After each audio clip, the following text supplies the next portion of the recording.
राम झूठी आरती और सीता झूठी आरती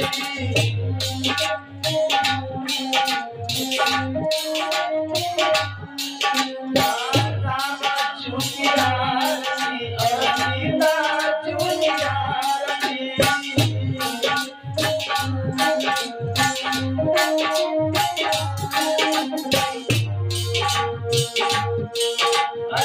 बोला मैया हनुमान की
बोलेंगे सभी लोग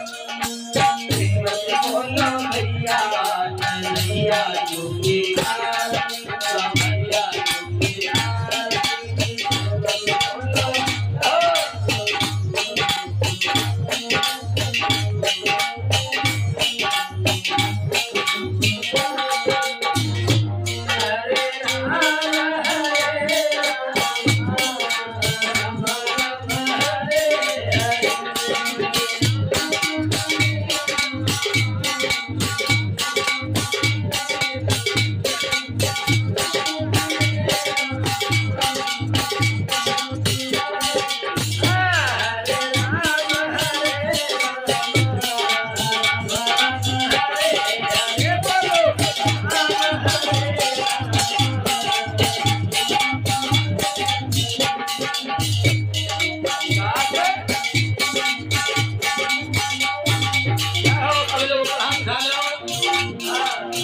ये बोलो कि ऊपर देखना मुकेश शास्त्री जिला उन्नाव अपने ग्राम सभा की झांकियां लीला देखने का सब दिखेंगे।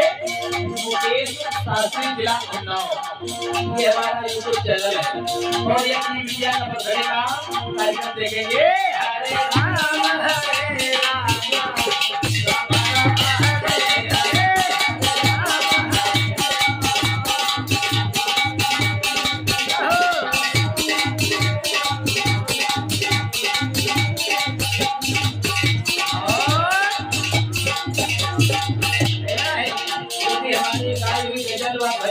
पसंद आए हो तो हमारे चैनल को सब्सक्राइब भी कर लें।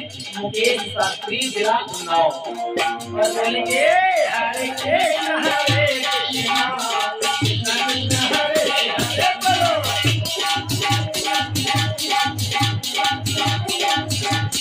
राम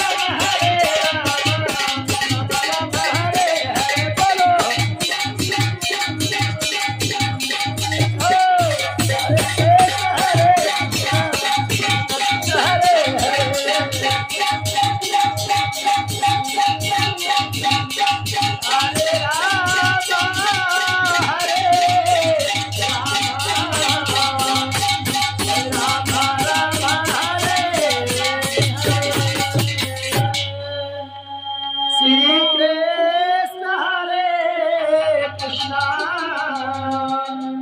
हरे कृष्णा कृष्णा हरे हरे बोले सच्चे दरबार की प्रेम से बोले श्रीमद् भागवत महापुराण की।